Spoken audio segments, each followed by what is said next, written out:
Yang mana di situ kami salah satu mencanangkan dan menyatakan misi kami di situ penyeimbangan dan percepatan pembangunan di Provinsi Sumatera Barat. Kita sangat memahami, sangat paham kita dengan keluh kesahnya masyarakat itu. Dia ke rumput.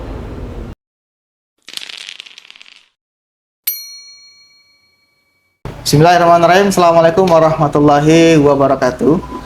Waalaikumsalam warahmatullahi wabarakatuh. Melihat perjalanan yang sangat luar biasa, tentu kita tidak akan ragu jo sosok dan surangko. Alhamdulillah hari kini lah hadir sama-sama kita sosok tokoh politisi handal, sangat peduli dan bermasyarakat. Luar biasa beliau menghadiri undangan kita. Selamat datang Pak Yosrizal Esos. Siap. Sehat Pak? Alhamdulillah sehat Pak Daso. Biasa sehat ya Pak ya? Alhamdulillah sehat. Pak Yosrizal, terima kasih banyak lah tiba ke studio kami di Time to Talk. Insyaallah di sini kita akan membahas banyak hal terkait dengan kemaslahatan umat mungkin. Siap. Karena konteks kita kini kok konteksnya konteks politik.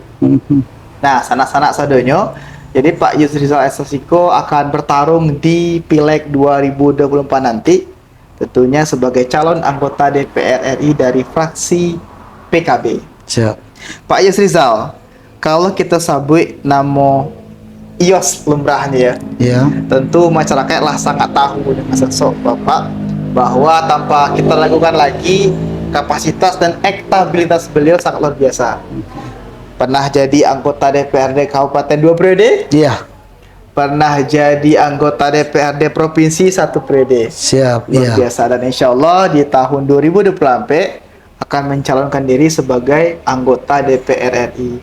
Pak Yos, sebelum mau lebih jauh bertanya ke Pak Yos, kira-kiranya visi besar apa yang akan Pak Yos lakukan kepada masyarakat banyak awak khususnya di dapil Pak Yos nanti? Silakan Pak Yos. Terima kasih Pak Deso Siap. yang telah mengundang kami ke podcast beliau Time to Talk, yang mana kami sangat terima kasih sekali. Sama-sama, dan sangat Pak. tersanjung sama Pak Deso untuk bisa berbicara bersama-sama di sini. Mungkin apa yang disampaikan Pak Deso tadi, yang mana beliau menanyakan masalah visi dan misi ya, Ya, betul. untuk maju ke DPR RI. Yang mana mungkin saudara kami pemirsa yang hadir pada sore hari ini, mungkin kalau ada yang belum kenal dengan kami, Boleh, silakan Pak Yos. kami siap perkenalkan diri. Nama kami Yosrizal, sarjana sosial.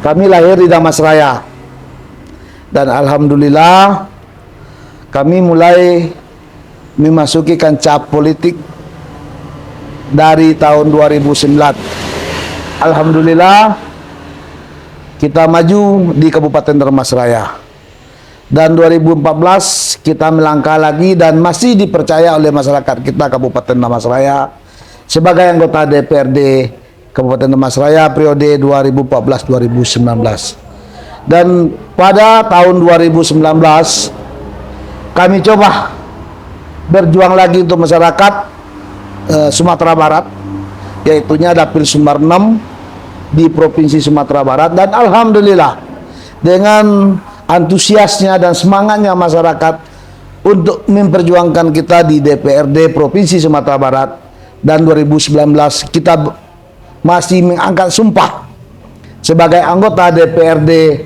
Provinsi Sumatera Barat periode 2019-2024. Dan kami sekarang Pak Deso Siap. maju di Partai Kebangkitan Bangsa untuk DPR RI Sumbar 1, yang mana mungkin para pemirsa yang hadir, pemirsa yang ada di rumah, Sumbar 1 itu cakupan dan wilayah pemilihan yang akan kita lakukan, yaitunya ada 11 kabupaten kota. Yang mana pertama Darmasraya, yang kedua Sawalunto, yang ketiga Sijunjung, yang keempat Tanah Datar, yang kelima Padang Panjang. Terus yang keenam Kota Solo, Kabupaten Solo, Solo Selatan, terus Kota Padang, pesisir selatan, dan yang terakhir yang paling ujung adalah Kabupaten Mentawai. Mentawai juga masuk ya Pak? Termasuk Pak Deso. Oh, yang mana Pak Deso kami melihat selama ini, dan waktu di provinsi kemarin itu kami juga masih tetap membingungkan dan menggaungkan bahwasanya kami melihat ada semacam kesenjangan pembangunan. Oke. Yang mana mungkin di daerah dapil saya itu Pak Deso, dapil Sumbar 1 itu, salah satunya Kabupaten Dharmasraya, Solo Selatan, dan Mentawai. Itu daerah-daerah yang agak sedikit kesenjangan pembangunannya yang ada di Sumatera Barat. Yang mana itu ada semacam perlambatan kami melihat. Berarti lebih ke infrastruktur ya Pak? Lebih ke infrastruktur. Ya, yang mana di situ kami salah satu mencanangkan dan menyatakan misi kami di situ adalah semacam penyeimbangan dan percepatan pembangunan di Provinsi Sumatera Barat. Dan yang mana di sini akan kita coba nanti membuat semacam program-program terintegrasinya Kabupaten A, Kabupaten B, dan Kabupaten C yang selama ini mungkin akses itu sebenarnya pendek. Oke. Karena infrastruktur kita belum memadai dan kemampuan keuangan kabupaten itu belum memadai, sampai hari ini belum terjamah oleh pembangunan. Maka dari itu mungkin kita coba maju di DPR RI ini, kita coba berpartisipasi kita untuk menyalurkan uang yang ada di pusat itu gitu. Dana pusat ya Pak? Dana pusat gitu. Yang mana mungkin Pak Deso kami melihat dengan jumlah yang begitu banyak APBN itu, yang dibagi-bagi itu ke kabupaten kota secara resmi itu seluruh Indonesia itu lebih kurang 1 triliun kalau nggak salah ya? bukan artinya di provinsi yang ada di seluruh Indonesia. Oke, provinsi. Itu yang didistribusikan itu secara resmi itu hanya lebih kurang 25% gitu. Oke. 25% itu kebijakan menteri secara langsung, mungkin berupa DAK, dana alokasi khusus, DAU gitu, atau segala macam. Dan 75% itu ada kebijakannya di pusat. Oke. Artinya kalau kita contohkan APBN itu di angka 4.000 triliun. Cuma 1.000 triliun yang resmi secara pemerintah, secara kebijakan regulasi pemerintahan itu ke provinsi itu yang didistribusikan hanya 20%, hanya 1.000 triliun. Sangat kecil ya? Sangat kecil. Dan 3.000 triliun itu Pak Deso, itu adalah semacam kebijakan kita di Senayan gitu, dan juga kebijakan kita yang ada di kementerian. Oke. Artinya apa, di situ kita memang harus perlu jemput bola. Siap. Kalau kita pengen daerah kita cepat terrealisasinya pembangunannya, seperti itu Pak Deso. Oke, siap. Wah, luar biasa nih Pak Yos. Ambo langsung agak tangangmu macam Yeah. Pak Yos dengan misi-misi dijabarkan. Tentu kawan-kawan sadonya bahwa majunya Pak Yos di DPR RI kok ada semacam keresahan yang beliau lihat ketika turun ke lapangan. Yang Ambo tangkap tadi Pak Yos, koreksi kalau salah. Pertama ada di bidang infrastruktur. Melihat bagaimana banyaknya ketidaksetaraan dan beberapa banyaknya kesenjangan di bidang infrastruktur, baik itu jalan, pembangunan dan lain sebagainya. Tadi disebut salah satu daerah ada Mentawai, daerah pesisir gitu ya Pak Yes ya. Nah, itulah salah satu motivasi beliau untuk maju sebagai calon di Senayan nantinya. Yang kedua, tadi juga diulaskan bahwa dari permasalahan itu ada niat besar yang ingin Pak Yos galangkan di Senayan nanti. Nah, selain di bidang infrastruktur Pak Yos, ada nggak di hal-hal lain yang mungkin akan Pak Yos garap? Ya. Ketika duduk nanti di DPR RI. Jadi boleh Pak Deso, yang mana mungkin kami Pak Deso mungkin terakhir dari orang-orang biasa lah, bukan mungkin orang konglomerat, bukan orang-orang pejabat gitu. Artinya apa? Kami selalu berkeliling Sumatera Barat ini. Yang mana di sini kami juga melihat sangat banyak masyarakat kita itu putus sekolah Pak Deso. Oke, pendidikan ya. Masalah pendidikan. Oke. Masalah pendidikan Pak Deso. Di sini kami melihat bahwasanya anak-anak kita itu punya sumber daya manusia dan cara berpikir cukup lumayan, cukup handal gitu. Salah satu kalau nggak salah kami Pak Deso, ada penduduk Dharmasraya, yaitunya di Sungai Rumbai. Ini mungkin sangat mencengangkan bagi kami, yang mana beliau waktu itu bisa menerobos akun-akunnya pemerintahan kita, hacker gitu. Artinya apa? Kemampuan dan sumber daya manusia kita itu di provinsi Sumatera Barat rata-rata sebenarnya. Tapi sangat banyak kami melihat anak-anak itu putus sekolah. Oke. Setelah kami telusuri dan kami jajaki, ternyata kemampuan orang tuanya itu yang tidak ada untuk menyekolahkannya itu Pak Deso. Oke, dari permasalahan tadi, hal apa yang mungkin yang akan Pak Yos lakukan untuk dapil Pak Yos nanti ketika duduk di DPR RI, khususnya di bidang pendidikan, atau mungkin semacam menyekolahkan beliau, kasih jajan, itu gimana Pak Yos? Insya Allah kalau kita terpilih, kita akan terfokus salah satunya di bidang pendidikan. Kita akan coba meluncurkan semacam beasiswa untuk masyarakat kita yang kurang mampu. Mungkin yang selama ini hanya terjangkau lebih kurang 25%, kita coba tingkatkan lagi. Bukan artinya tidak, pemerintahan sekarang sudah menyangkau sejauh itu, tapi kami melihat belum optimal. Dan juga masih ada semacam kesenjangan. Provinsi Sumatera Barat mungkin dapat 2, mungkin provinsi lain mau dapat 10 gitu. Artinya itulah yang perlu kita kejar.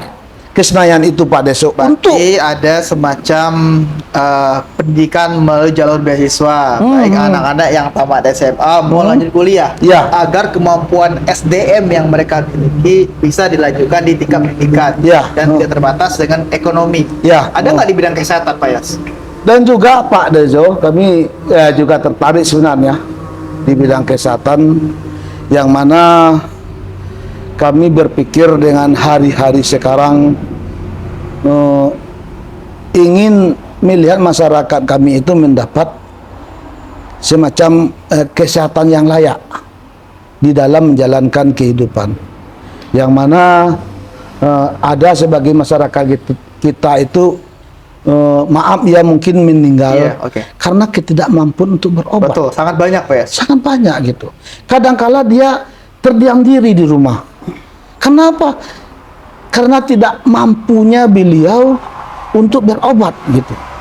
Yang mana kadangkala mungkin regulasi di pemerintahan kita itu tidak selalu sempurna. Iya, betul. Kadangkala yang berhak mendapatkan kesehatan gratis itu, tapi beliau tidak mendapatkan gitu. Bahkan yang layak, yang tidak layak dapat, malah dapat gitu. Ya, maka itu kami menyikapi itu Pak Deso. Ya kalau memang kita bisa menggratiskan seluruh penduduk Indonesia, khususnya Sumatera Barat, kenapa tidak? Wah, itu yang akan Pak Yos suarakan kenapa nanti. Tidak gitu? Ambo yang mendukung Pak Yos. Artinya Pak Berube awak nama bikin biti. Dan meskipun gratis, layak sama kawan-kawan yang lain. Sama dengan kawan-kawan. Dengan arti kata kita hanya bawa KTP aja ke rumah sakit. Masya Allah, Amo langsung semangat dengan karena terbayang gaya-gaya di rumah kan, sana-sana sadanya, dan tentu itu menjadi kabar bahagia bagi kawan-kawan kita yang ada di Sumbar Dapil 1 bahwa nanti ketika Pak Sudiro nanti beliau akan menyuarakan untuk bisa berobat secara gratis, khususnya masyarakat Sumbar.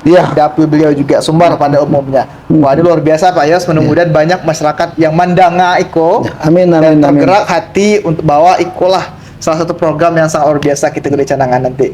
Pak Yos, selamat dapat 3 poin Pak Yos. Satu di bidang pendidikan, jalur beasiswa. Yang kedua infrastruktur, jalan, akses dan sebagainya. Dan yang terakhir tadi di bidang kesehatan, menggratiskan biaya berobat. Seluruh lapisan. Seluruh lapisan. Seluruh lapisan. Ya. Baik. Tentu saja itu kan lewat kebijakan politik. Iya, benar. Nanti. Terakhir Pak Yos, sebelum kita tutup statement pertemuan yang hangat itu Pak Yos. Iya.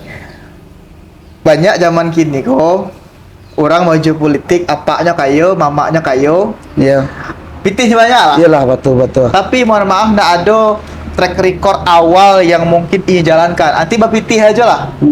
Tahu-tahu dua. Iya, betul. Kalau dalam pandangan Amo, berbeda aja Pak Yos setelah yang memulai 0 kilometer track record berpolitik. Amo memang tidak mencelik selalu luas, tapi dengan dari data, kecek orang-orang dan faktanya, mulai dari kabupaten, provinsi sampai di titik kini. Artinya Pak Yos memberi sebuah perbedaan bahwa memang sadarnya mulai dari nol. Berbeda dengan orang kini, ya mungkin kalau kita sabut namun ada beberapa politisi kayak Andre Rosiade, Iya, benar. Atari Aguti ya, kita Iya. salah dua. Nah, Pak Yos, kira-kira hal besar apa nanti yang mungkin lebih membedakan Pak Yos dari mereka-mereka yang lain yang mungkin finansial lebih oke sebanding dengan kita yang punya kapasitas, kapabilitas dan pengalaman yang jauh. Baik Pak Deso, mungkin inilah salah satu dan ikolah mungkin salah satunya perbedaan kita dengan senator-senator yang maju ke Senayan itu, yang mana kita dilahirkan dari keluarga standar dan biasa-biasa, dan kita pun hidup di keluarga yang biasa-biasa. Artinya apa? Kita sangat memahami, sangat paham kita dengan keluh kesahnya masyarakat kita. Dia ke rumput, sangat memahami kita. Artinya apa? Itulah upaya dan kemampuan kita memperjuangkan beliau yang lah pernah kita coli dan ke rumput tu Pak Deso. Dan yang lain-lain yang telah berhasil maju di Senayan itu kami menceli, ya mungkin melatar belakangi banyak pitinya bisa berhasil, Ya. mungkin melatar belakangi keluarga pejabat ini berhasil, dan mungkin dengan hal-hal yang lain yang tidak kita miliki dan tidak kami miliki. Dan insya Allah mungkin masyarakat Sumatera Barat, kami mohon juga doa restunya, dan kami mohon juga dukungan dan pilihan beliau buat kami, agar yang pertama percepatan pembangunan, kedua Pendidikan, di bidang pendidikan kita akan mendistribusikan biaya siswa, dan ketiga kita akan memeratakan penggratisan seluruh pengobatan dan kesehatan tanpa ada kasta-kasta. wah Seperti luar itu, Pak. biasa. Oh, you mantap banget. Ya, memang kalau mengecek juga orang hebat, you bergetar dunia. Luar biasa Pak ya. Pak Yos, luar biasa Pak Yos, dan senang-senang sadunya. Setelah kita dengarkan tadi paparan dari Pak Yos, diskusi yang sangat luar biasa ini, bahwa mudah-mudahan para penonton di rumah bisa mencaliak tidak dengan mata saja tapi dengan hati. Amin, Karena amin. masalah hati ya Pak Yos ya. Dan tidak masalah apapun, dan bisa mencari bahwa calon-calon pemimpin yang memang betul-betul bisa kita jadikan sebagai penyambung suara kita nanti di AT. Pak Yos, terima kasih banyak lah hadir di studio kami sekali lagi. Ya. Mudah-mudahan dalam perjalanan Niko, Pak Yos selalu Allah berikan kesehatan, lancar rezeki Pak Yos, mudah sadonya, dan insya Allah jadi wakil kami di DPR. Amin, amin, RI amin, nanti. amin. Terima kasih banyak sadonya yang nonton. Kami hari dengan wassalamualaikum warahmatullahi wabarakatuh. Waalaikumsalam warahmatullahi wabarakatuh. Pak Yos. Terima kasih Pak Deso. Siap, mantap.